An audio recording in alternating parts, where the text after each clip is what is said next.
My entire world shifted in less than a minute, and I am still trying to understand how a stupid joke turned into the most important moment of my life. 30 seconds before it happened, I thought I had everything figured out. I had a steady job in Chicago, a routine I followed every day, and a best friend who made work feel less exhausting. I thought I knew exactly what Rachel and I were. We were close. We were comfortable. We were work partners. That was it. Now I am sitting here replaying every moment of the last 3 years, realizing I might have been the only person who did not see what was right in front of me. Let me start from the beginning, because none of this makes sense without it. 3 years ago, I walked into a tall, glass office building in downtown Chicago on my first day of work. I had just graduated from college. I was nervous, sweating through a brand new button-down shirt, and completely convinced I was going to embarrass myself before lunch. The company had a week-long training program for all new hires. On the first day, they put about 20 of us in a cold conference room with bright lights and a giant screen showing spreadsheets that looked like they were written in another language. The trainer started explaining the database system we would be using. Within 5 minutes, I stopped understanding anything. Numbers blurred together. Formulas made no sense. Everyone else was nodding like they understood, and I felt like the only idiot in the room. During the first break, I walked out into the hallway to clear my head. I was seriously considering whether it was too late to change careers. That was when I saw her. Rachel was standing near the wall, holding a notebook and staring at it like it had personally offended her. Her hair was in a messy bun, and she was wearing a blazer that looked brand new, like she had bought it just for this job. She looked just as overwhelmed as I felt. She looked up at me and said, "Please tell me you understood literally anything in there." I laughed right away. I told her I understood nothing and was already planning my escape. She smiled, and it was the kind of smile that made you feel less alone instantly. "Okay, good," she said. "I thought I was the only one who had no idea what's going on." That was it. That was the moment everything started. For the rest of that week, we sat next to each other in training. Whenever the trainer said something confusing, we would share the same confused look.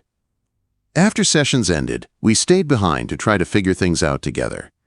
By Friday, we had made a promise that once we started our real positions, we would help each other survive.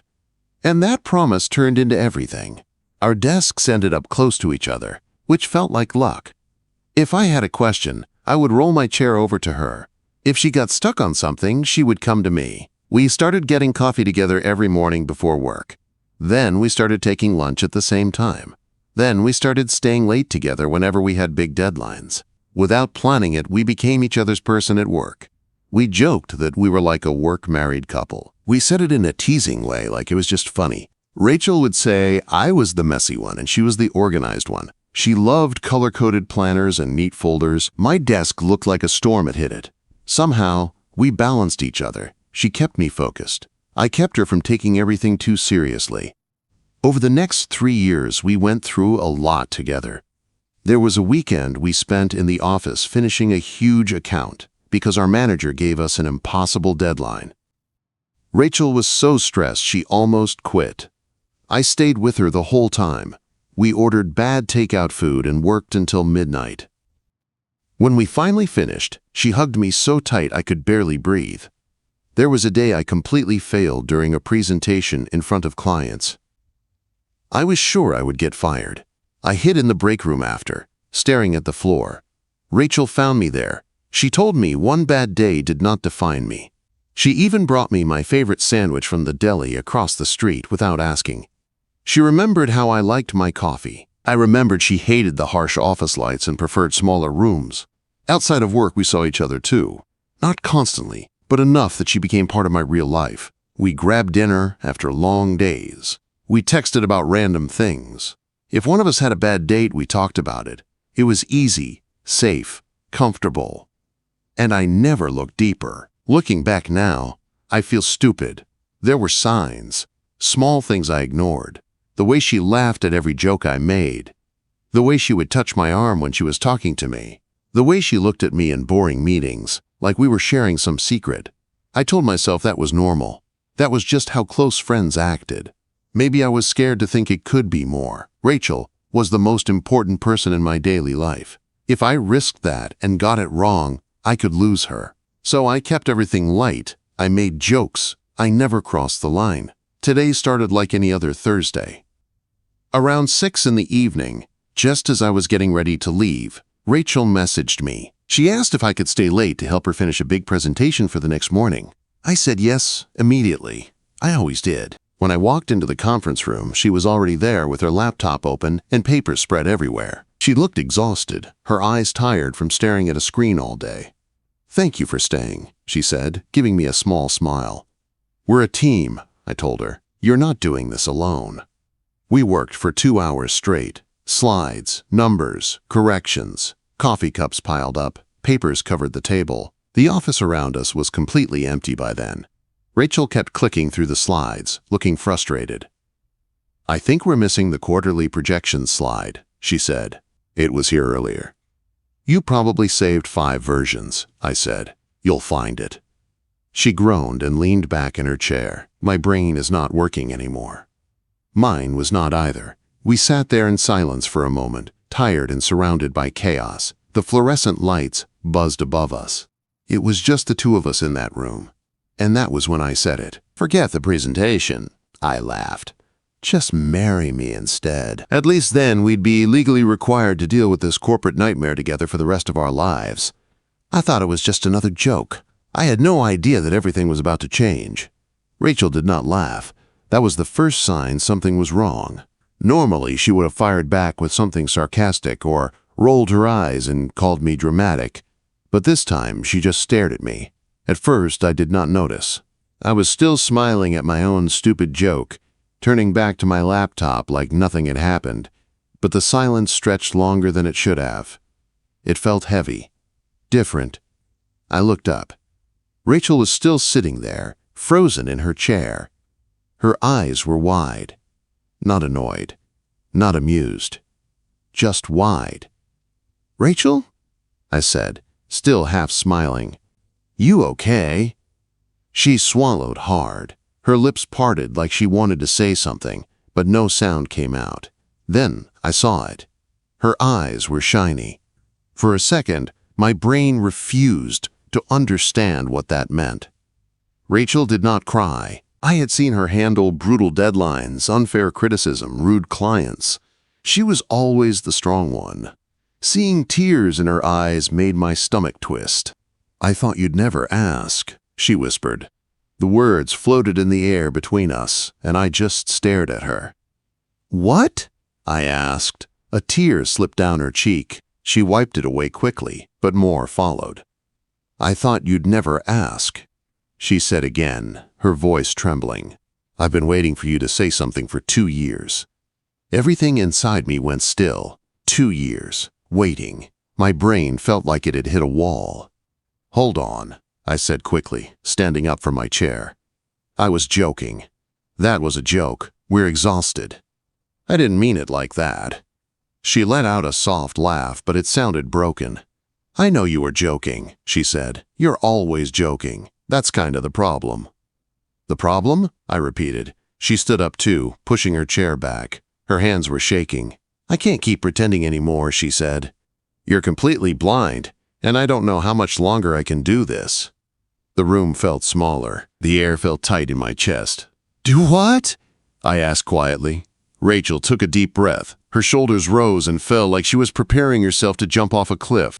"I'm in love with you," she said. Just like that. No build-up, no warning. The words hit me so hard I felt dizzy. "I've been in love with you for 2 years," she continued. "Since that weekend, we worked on the Henderson account. Since you stayed late with me and told me I wasn't crazy for feeling overwhelmed. Since you were the only person who actually saw me."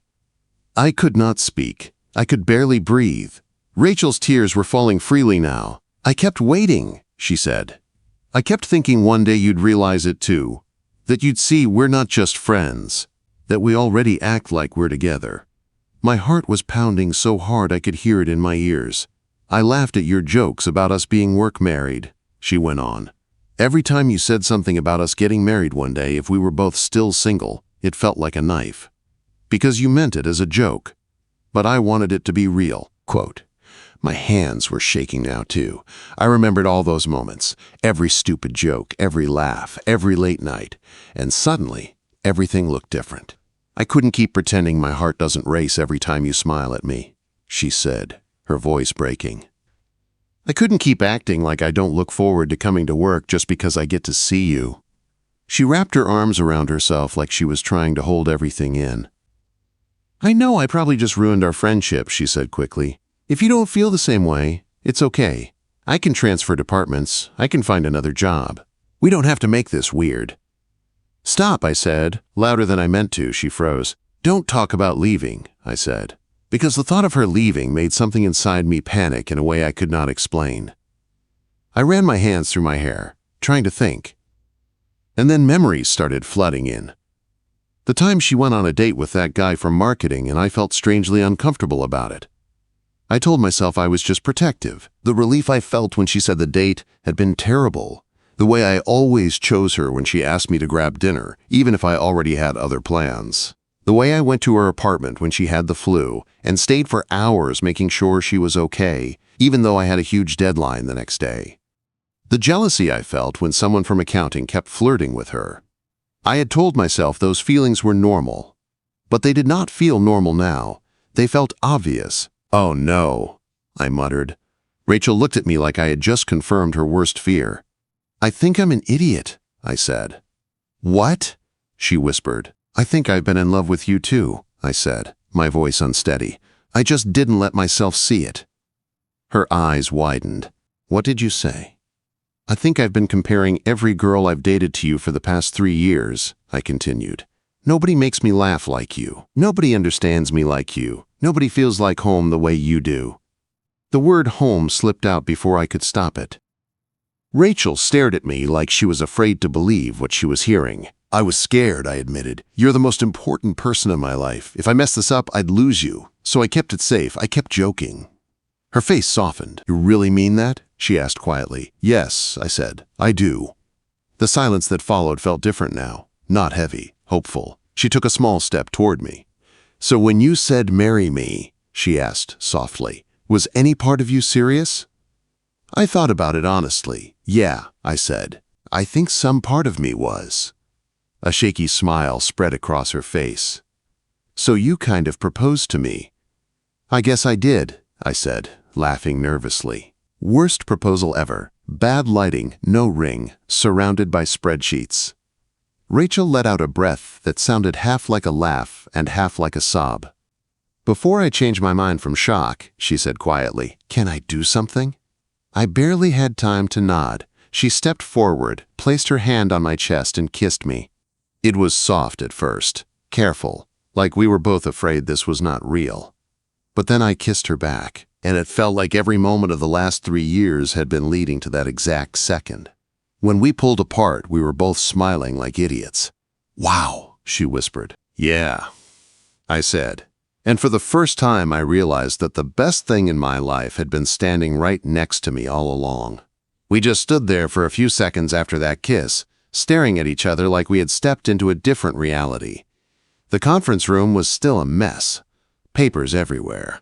Coffee cups stacked near the laptop. The projector screen glowing with half-finished slides. But none of it felt important anymore. Rachel's hand was still on my chest, like she was making sure I was real. "Tell me this isn't just the adrenaline," she said softly.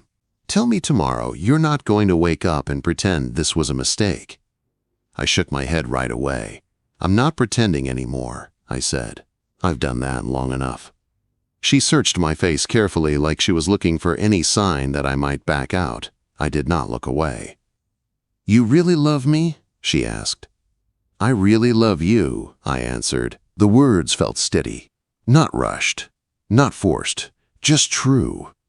Rachel let out a slow breath, like she had been holding it for years. "This is insane," she said, shaking her head with a small laugh. "We just accidentally changed our entire lives because you made a joke."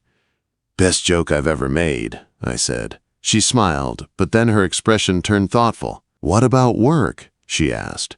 "We sit next to each other, we're on the same team, people already think we act like a couple." "They're not wrong," I said. She nudged me lightly, but she was still worried. This could get complicated, she said. It probably will, I admitted. We'll talk to HR. We'll follow the rules. We'll be professional during work hours. And if people gossip, they gossip. And if it doesn't work, she asked quietly. That question hit differently. I stepped closer to her. Then we deal with it, I said. But I don't want to live my life wondering what would have happened if I had just been brave. Rachel looked down for a moment, then back up at me. I've been brave for 2 years, she said, just silently.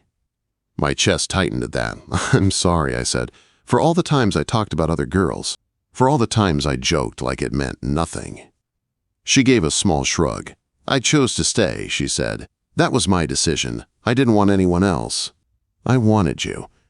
Hearing that made something shift inside me completely. I reached for her hand again and she squeezed mine instantly.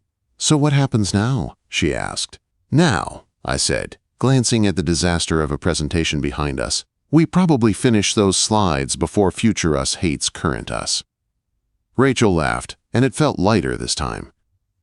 Future us is already stressed, she said. We sat back down side by side, closer than before. Our shoulders touched. Every small movement felt electric. I was hyper-aware of her breathing, the warmth of her arm against mine. But at the same time, it did not feel strange. It felt natural, like this was how it was always supposed to be. We worked in silence for a few minutes, but it was different silence. Not tense, not awkward, just full. At one point, she looked at me and smiled for no reason. What? I asked. I just can't believe this is real, she said. Me neither. She reached under the table and intertwined her fingers with mine while we continued clicking through slides with our free hands. 6 hours ago, she said quietly, I was convinced I was going to spend the rest of my life loving you in secret. My heart dropped. And now? I asked. Now I'm thinking about what it's going to be like to wake up next to you. That image hit me hard, waking up next to her, coming home together, not just work partners, real partners. Careful, I said softly. If you keep talking like that, I might propose again. She smiled slowly. You already did, she said. We finally finished the presentation close to midnight. It was not perfect, but it was good enough. We packed up the papers together, still moving like a team, but now with something new layered over everything. When we stepped out of the building, the city was quiet. The streets were mostly empty. The air felt cool and calm. We stood on the sidewalk for a moment, unsure how to end the night. So, she said, do we hug like usual, or is that weird now? I stepped closer to her. I think we upgrade, I said. She smiled and leaned into me, and this time when I wrapped my arms around her, it felt different. Stronger. Intentional. She rested her head against my chest. I was so scared tonight, she admitted. When you said it was a joke, I thought I had completely misread everything for years. I was scared too, I said. When you said you might transfer departments, I felt like I couldn't breathe. She pulled back slightly to look at me. You'd hate it if I left. Quote. I'd hate it, I said honestly, because you're not just my work person, you're my person. Her eyes softened at that. You're mine too, she said. I leaned down and kissed her again, slower this time. Not rushed, not panicked, just sure. When we finally stepped apart, she squeezed my hand. Text me when you get home, she said automatically. I smiled. Girlfriend privileges already? She grinned. Absolutely. Girlfriend. The word echoed in my head. Rachel was my girlfriend. We walked to our cars, parked a few spots apart. Before getting in, we both paused and looked at each other again, like we were still afraid this might disappear if we blinked. This is really happening, she said. It is, I answered. And as I drove home that night, I realized something that made me laugh out loud alone in my car. I had been searching for the right person for years, and she had been sitting 3 feet away from me the entire time. The next morning felt unreal. For a split second when I woke up, I wondered if the whole thing had been a dream. But then I saw the text on my phone. Rachel, good morning. Please tell me last night was real. I smiled so hard my face hurt. Me, it was real. Also, we still have to present in 2 hours, she replied instantly. Rachel. Right. We accidentally fall in love and still have deadlines. That was us. Even after everything changed, we were still us. When I walked into the office, I spotted her near the elevators. She was holding her planner, pretending to look calm. But the second our eyes met, we both smiled like we shared the biggest secret in the building. We kept it professional. We had agreed on that. No hand-holding, no obvious flirting, just two coworkers walking into work like any other day. But every time our arms brushed, it felt different. The presentation went smoothly. Somehow, despite the chaos the night before, we delivered it perfectly. Rachel spoke confidently. I backed her up with the data. We moved like we always had, completely in sync. When we finished, our manager congratulated us. Clients shook our hands. Everything felt normal on the outside. On the inside, nothing was normal. After the meeting, we slipped into the same conference room where everything had changed. The room looked ordinary again. Clean table, blank screen. No papers scattered everywhere. Rachel closed the door behind us. "So," she said, crossing her arms, "we survived." "We always do," I replied. She stepped closer to me. "Are we telling people?" she asked. "We should probably talk to HR first," I said. "Do it the right way." She nodded. "I don't want this to cause problems for either of us." "It won't," I said. "We're adults, we'll handle it." And we did. That week, we filled out the paperwork. We told our manager. We sat through a short conversation about professionalism and boundaries. It was awkward, but manageable. The harder part was our coworkers. Apparently, we were the last two people in the office to figure it out. "I knew it," one of them said. "Took you long enough," another laughed. Rachel's mom was even worse. When she heard, she said she had been waiting for this call for years. 6 months later, nothing, and everything had changed. We still worked at the same company. Our desks were still near each other. Rachel still used color-coded planners. My desk was still a disaster. We still stayed late when projects demanded it. But now we arrived together every morning. We left together every evening. Dinner after work was no longer a maybe. It was home. We moved into an apartment halfway between our two old places. It felt natural, like we had already been living that way for years. The first night we slept in the same bed. I woke up in the middle of the night just to make sure she was there. She was curled up next to me, breathing softly. I remember thinking how close I had come to missing this. Sometimes during lunch breaks, we go back to that same conference room, the one where I made the stupid joke. We sit at the same table and laugh about it. "You really proposed with spreadsheets open," she says every time. "You said yes with coffee stains on your sleeve." I remind her. She always smiles when I say that. The truth is, it was never really about the joke. It was about 3 years of friendship. 3 years of choosing each other without realizing it. 3 years of building something solid before either of us had the courage to name it. I thought love had to be dramatic. I thought it had to arrive with fireworks or big plans. Instead, it arrived during overtime on a Thursday night, under bright office lights, surrounded by unfinished slides. It arrived quietly, through a joke I did not mean to make. And sometimes I think about what would have happened if I had not said those words, if I had just kept it light, kept it safe. Rachel might have transferred departments. I might still be going on forgettable dates. We might still be pretending. Instead, I get to wake up next to my best friend every morning. I get to hold her hand in grocery stores. I get to plan real proposals instead of joking ones.